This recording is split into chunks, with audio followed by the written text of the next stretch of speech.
Mon nom c'est Georges Ilkouri. Je voudrais vous raconter mon témoignage.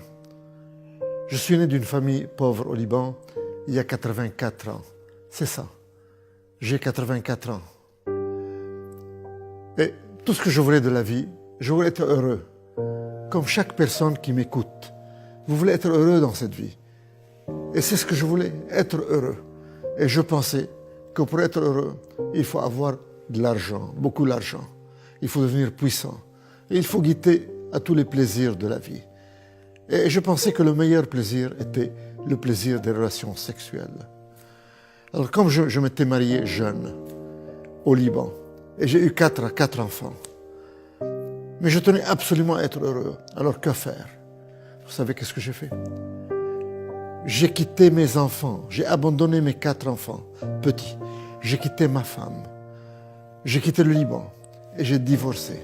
Je suis venu en Europe pour avoir beaucoup d'argent, devenir puissant et goûter à tous les plaisirs de la vie et surtout des relations sexuelles. Et j'ai eu tout ça. J'ai réussi à avoir tout ça. Je suis devenu très riche. J'ai eu beaucoup d'argent. Beaucoup d'argent.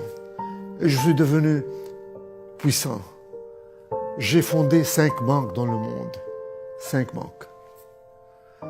Et quant au plaisir des relations sexuelles, j'en ai eu autant que le roi Salomon. Des centaines de femmes, peut-être que j'ai même atteint le chiffre de 1000. Et j'ai essayé tout ça. Et je n'arrivais pas à être heureux. Je ne savais plus quoi faire pour être heureux. Alors, je voulais attirer l'attention encore vers moi. Et j'ai appris à piloter. Et un jour où je pilotais un avion Cessna au-dessus de Paris, j'étais seul dans l'avion et c'est moi le pilote. Soudain, l'avion allait s'écraser. Dans quelques instants, je savais que j'allais mourir. Que pense quelqu'un qui a tout dans la vie, qui a tout, l'argent, la puissance et les plaisirs, quand il va mourir, quand il est sur son lit de mort? Je sais, je l'ai essayé. C'est la peur de découvrir qu'est-ce qu'il y a après la mort, la peur de la mort. Mais l'avion a touché le sol, il s'est écrasé, il était en morceaux. Et je regardais, je n'avais rien. Je suis sorti indemne, juste ce doigt était foulé. Et je pensais que c'était par ma propre puissance que j'ai échappé à la mort. Mais maintenant je réalise qu'il y a quelqu'un qui m'aimait et qui s'appelle Jésus-Christ, Dieu, le Fils de Dieu, qui m'a sauvé d'une mort certaine, parce qu'il a un plan dans ma vie, comme il a un plan dans la vie de chacun de vous. Mais à ce moment-là, il ne m'intéressait pas, et je continuais dans ma vie de débauche et de plaisir et d'argent et de puissance et de sexe. Mais je n'étais pas heureux, je n'arrivais pas à trouver le bonheur avec ces ingrédients. Il y a exactement 20 ans, j'étais encore à Londres, directeur général de 2 banques à Londres et responsable d'une banque aux États-Unis à Houston. Ces 3 banques, je les ai fondées moi-même, de rien. C'est moi le fondateur. En somme, j'ai fondé 5 banques dans le monde. 2 banques à Londres, une banque aux États-Unis, une banque à Bahreïn, dans le Golfe arabe. Et j'ai participé dans la création d'une banque à Genève. Je suis devenu puissant, riche, puissant. J'avais des appartements partout. Mon appartement à Paris était à l'avenue Foch, une des plus belles avenues du monde. Mon appartement aux États-Unis était à New York, au Trump Plaza, un des plus beaux immeubles des États-Unis. Quant à la maison que j'habitais à Londres, un vrai château, a mansion comme disent les Anglais, c'était à Twickenham, à 10 km de Londres.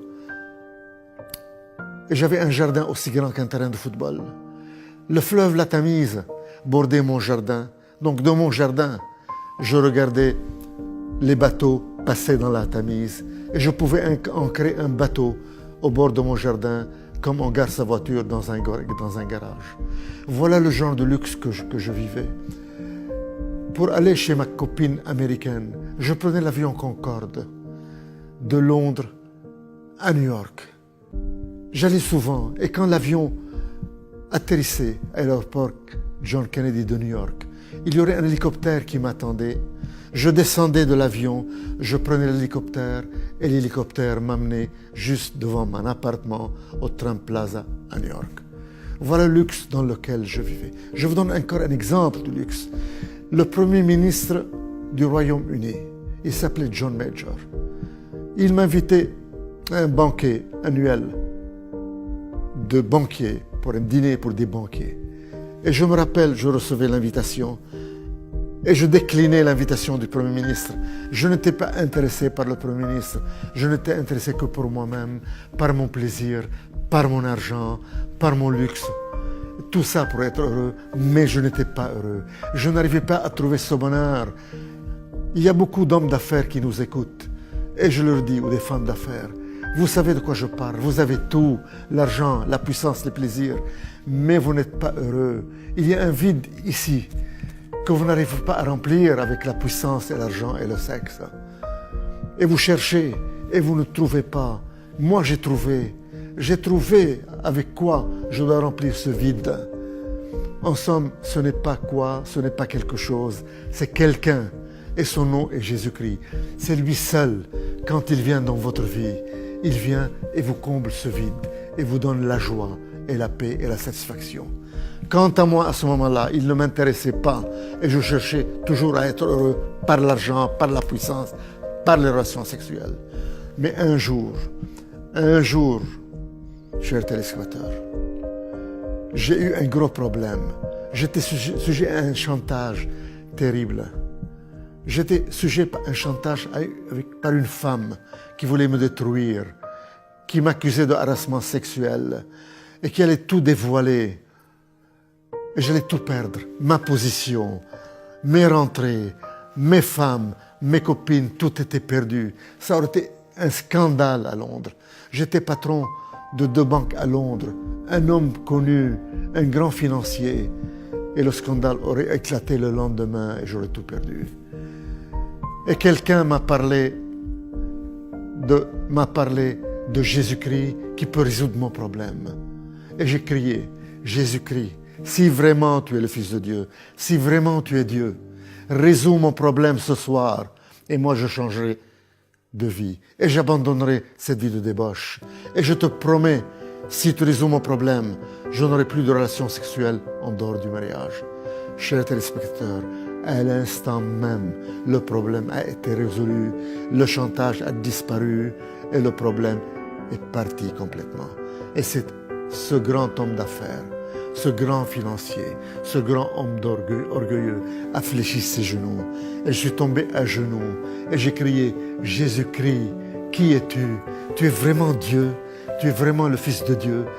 Tu as rempli ton engagement, tu as résolu mon problème. Et moi, à mon tour, je te promets, je change de vie.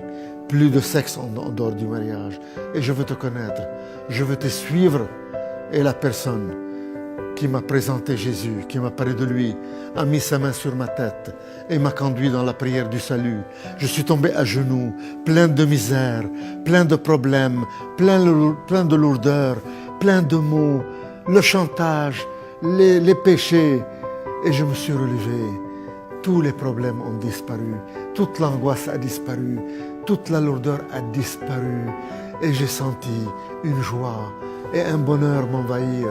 Et pour la première fois de ma vie, chers téléspectateurs, à l'âge de 65 ans, j'ai reçu ce bonheur que je cherchais durant 65 ans à travers l'argent, la puissance et les relations sexuelles et les plaisirs et que je n'ai pas obtenu. Je viens de l'obtenir gratuitement à l'instant où j'ai reçu Jésus-Christ de Nazareth. J'étais tout étonné, je n'étais plus le même homme. J'ai senti que mon cœur de pierre a été enlevé et remplacé par un cœur de chair, par un cœur de chair. Tout était différent. J'ai remarqué que le ciel était bleu. J'ai remarqué que le jardin était vert avec le gazon. J'étais différent. Mon cœur de pierre a été enlevé et remplacé par un cœur de chair. Alors je me suis tourné vers cette personne qui m'a parlé de Jésus et je lui dis, mais qu'est-ce qui m'arrive? Je ne suis plus la même personne. Qu'est-ce qui m'arrive? Et il me dit, Tu es né de nouveau. C'est ça la nouvelle naissance. C'est ça la relation avec Jésus-Christ. Tu as maintenant la vie éternelle puisque tu as accepté Jésus-Christ. Chers téléspectateurs, ma vie a changé à partir de ce moment-là.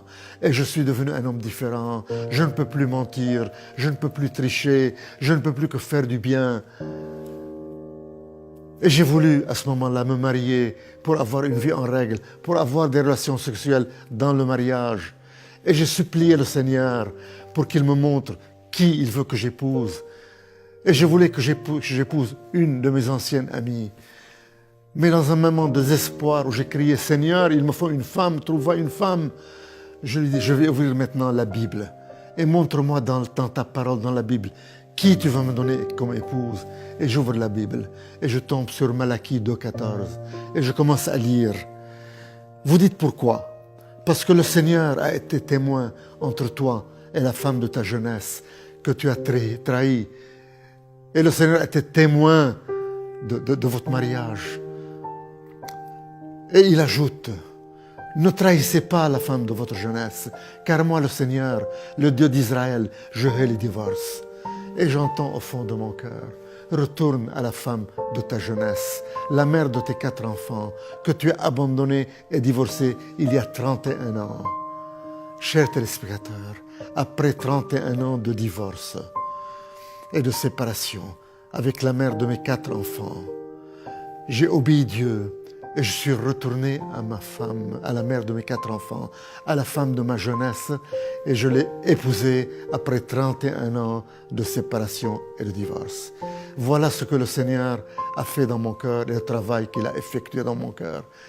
Et il m'a rendu les années que le diable a volées. Mes 4 enfants m'ont pardonné. Ils sont tous à côté de moi et m'entourent eux-mêmes. J'ai 9 enfants, 9 petits-enfants qui m'aiment. Ils me font la surprise de m'apporter le café au lit. Le Seigneur m'a rendu les années que le diable a volées, comme il veut rendre à chacun de vous les années que le diable a volées. Chers téléspectateurs, ce que j'ai reçu de Jésus-Christ, vous pouvez l'avoir vous-même. Il vous suffit de lui demander. Dites-lui, ouvrez votre cœur et dites-lui, si c'est vrai que tu es puissant, si c'est vrai que tu es Dieu, si c'est vrai que tu es le Fils de Dieu, touche-moi, rends-moi les années que le diable a volées, change ma vie, subviens à mes besoins, montre-toi à moi, donne-moi ce bonheur que je cherche toute ma vie, que je ne trouve pas. Viens dans mon cœur, je te donne ma vie, sois mon Seigneur et mon Sauveur, je vais te servir. Donne-moi la vie éternelle, pardonne mes péchés. Mes frères et mes sœurs, si vous lui ouvrez votre cœur de cette façon et vous lui parlez ainsi, sachez qu'il vous a déjà touché et que votre vie ne sera jamais la même. Sachez que vous êtes né de nouveau, que votre passé a été pardonné et oublié et que vous commencez une nouvelle vie, un nouveau départ avec Jésus-Christ dans une vie de bonheur et de joie, et que vous allez hériter le royaume des cieux, et que vous êtes sauvés, et que vous n'allez plus mourir. Un jour, vous fermerez les yeux, mais vous ne mourrez plus, vous continuez à vivre. Immédiatement, vous passerez en présence de Jésus-Christ au ciel pour l'éternité. Gloire à toi, Seigneur. Seigneur, donne-leur ce que tu m'as donné. Seigneur, enlève le voile qui couvre leur visage. Montre-toi à eux et donne-leur le salut, Seigneur. Qu'ils te découvrent, Seigneur. Qu'ils te servent, Seigneur. Gloire à toi, Seigneur, Roi des rois et Seigneur des seigneurs. Je te donne la gloire d'avoir changé ma vie et de m'avoir rendu les années que le diable a volées, de m'avoir rendu tout ce que le diable m'a volé et de m'avoir donné cette joie et ce bonheur indescriptible. Tu m'as enlevé la peur de la mort, car je sais que je ne mourrai plus, mais que je vis déjà dans l'éternité avec toi, Roi des rois et Seigneur des seigneurs. Amen.